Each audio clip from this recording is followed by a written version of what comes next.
하나님의 말씀 마태복음 12장 38절로 42절 신약성경 20면입니다. 마태복음 12장 38절로 42절 찾으시는 대로 한 목소리로 봉독합니다. 그때에 서기관과 바리새인 중 몇 사람이 말하되 선생님이여 우리에게 표적 보여주시기를 원하나이다. 예수께서 대답하여 이르시되 악하고 음란한 세대가 표적을 구하나 선지자 요나의 표적밖에는 보일 표적이 없느니라. 요나가 밤낮 사흘 동안 큰 물고기 뱃속에 있었던 것 같이 인자도 밤낮 사흘 동안 땅속에 있으리라.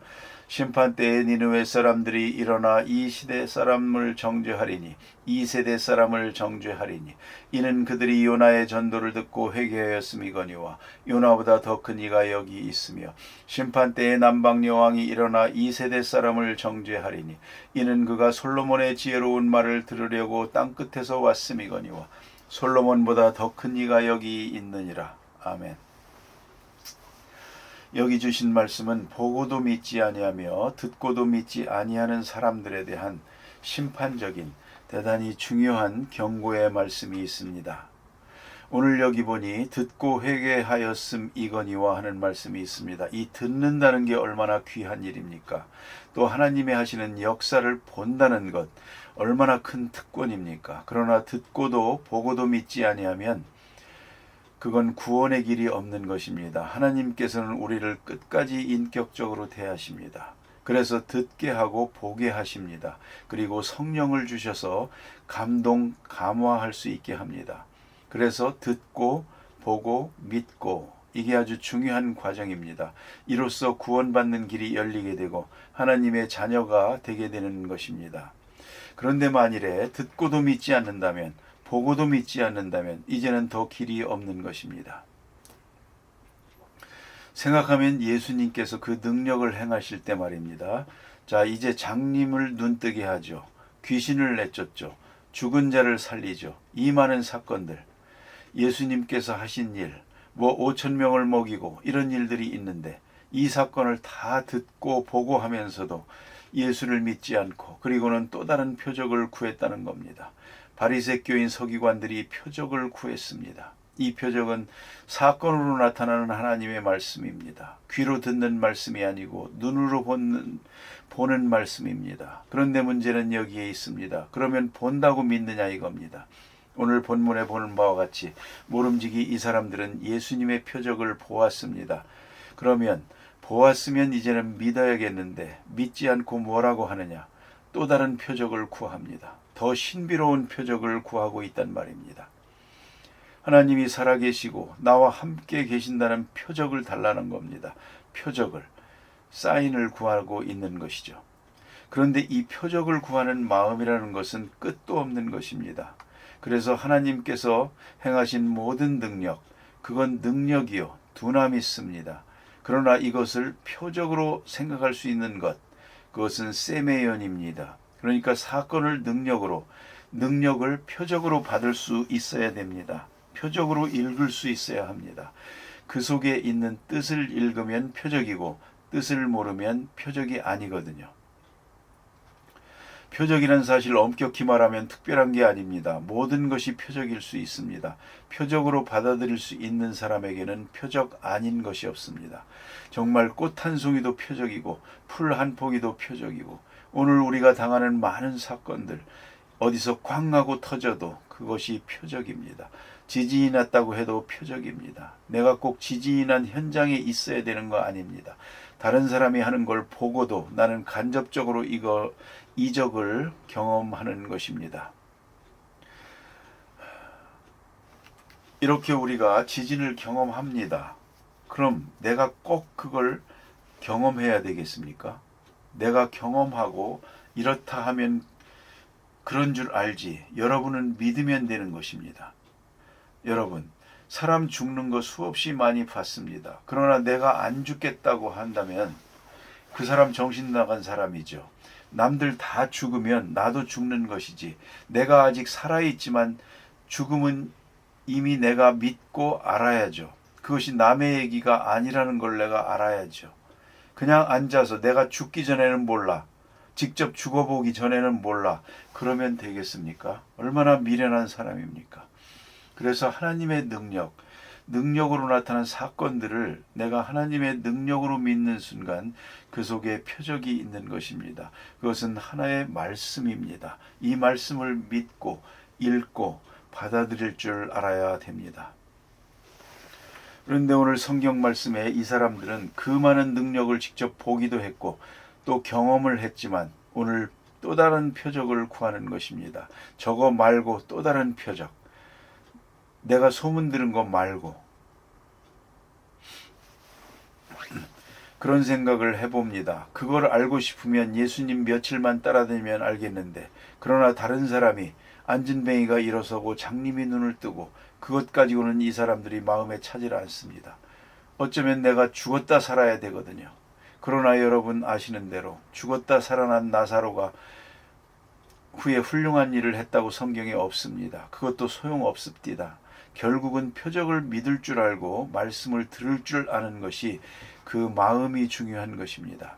오늘 여기 보니 또 다른 표적을 구하고 다른 본문에 보면 하늘로부터 오는 표적을 구했습니다. 좀 더 희한한 것, 어떤 표적을 구하는 것입니다. 그러니까 이 표적을 구하는 마음이라는 것은 끝도 없는 것입니다.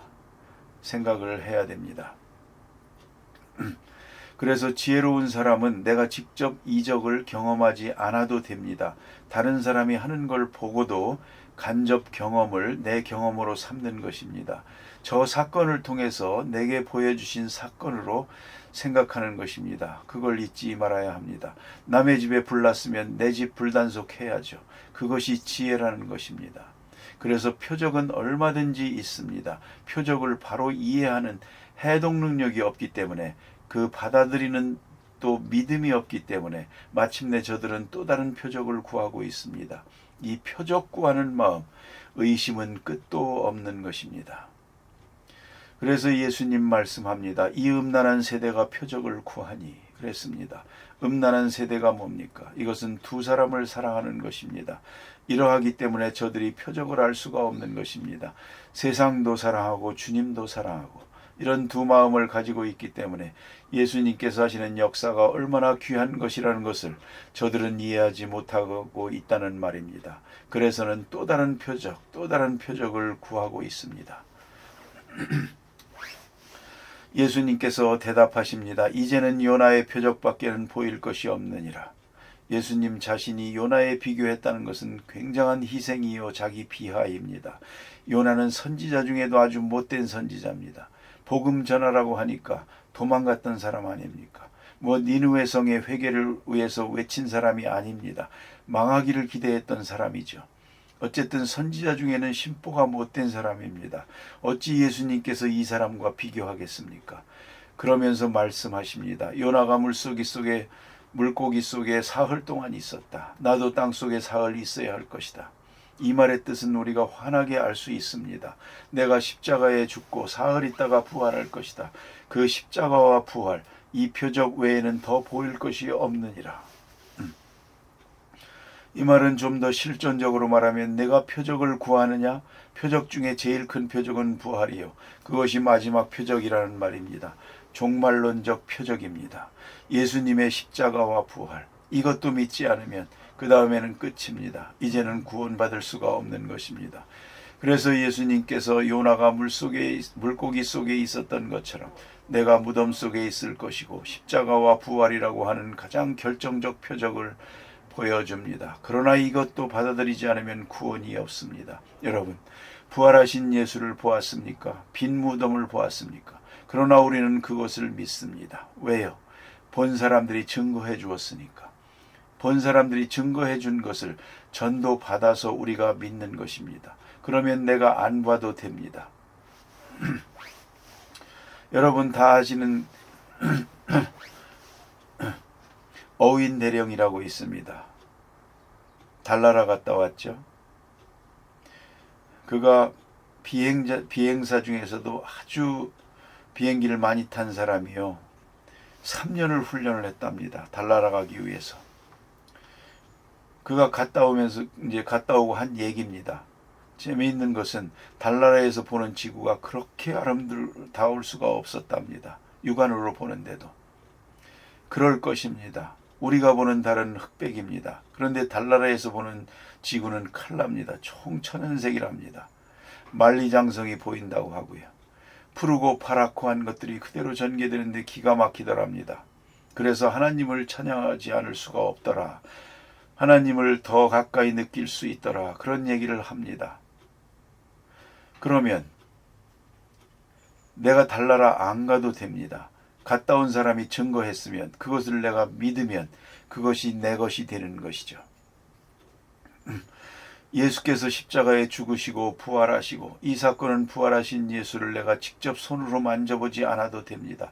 먼저 만져본 도마가 증거했으니까. 그래서 받아들이고 할 때에 그 의미가 또 그 효과가 내게 적용되는 것입니다. 이것이 예수 믿는다는 뜻입니다. 오늘도 가만히 보면 그 표적을 지나치게 구하는 분들이 많습니다. 이것 응답해 주시면 내가 믿겠습니다. 이렇게 해 주시면 내가 따르겠습니다. 조건이 많습니다. 좋은 믿음 아닙니다. 그래서 예수님 말씀이 요나의 표적밖에는 더 보일 것이 없느니라 하시고, 그 다음 하시는 말씀이 요나의 전도는 시원치 않았으나 그 전도를 듣고 회개하였거니와 나는 니느웨 성은 듣고 회개했습니다.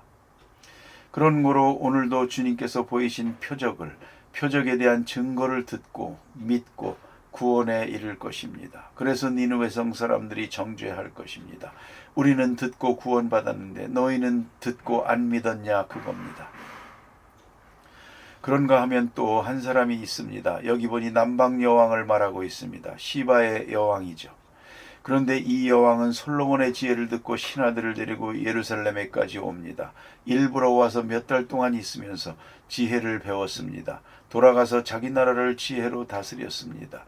그것이 오늘의 에티오피아입니다. 그는 멀리서 듣고 좀 더 가까이 듣고 싶어서 예루살렘까지 먼 길을 찾아왔습니다.